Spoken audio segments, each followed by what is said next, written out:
Anong pinagbubulungan niyo? Ikaw, kasi pakilamera ka. Naiinis na ako sa'yo, Lolo Imam. Pigilan niyo ako, pigilan niyo. Pigilan niyo ako!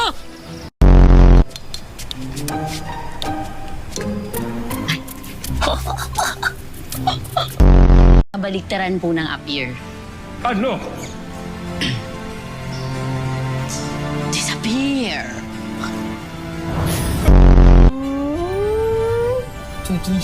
Train! Eh, nagumagana na. Yan na naman? Pake!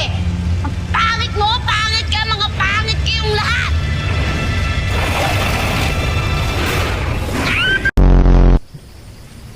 Para hindi naman mukhang kuta ng magkukulang itong bahay ninyo. Ikaw? Kilala mo siya? Hindi.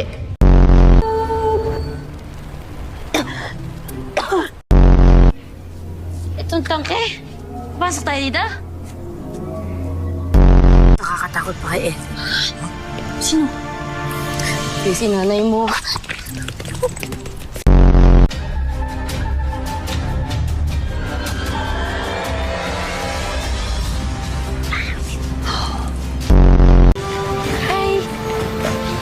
Hi. Hindi gumagalaw yung bibig niya. Kaya kayo talaga. Asya. Panginoon ng balaak, anong pinagsasabi mo? Baka Panginoon ng mga epal at mga trolls.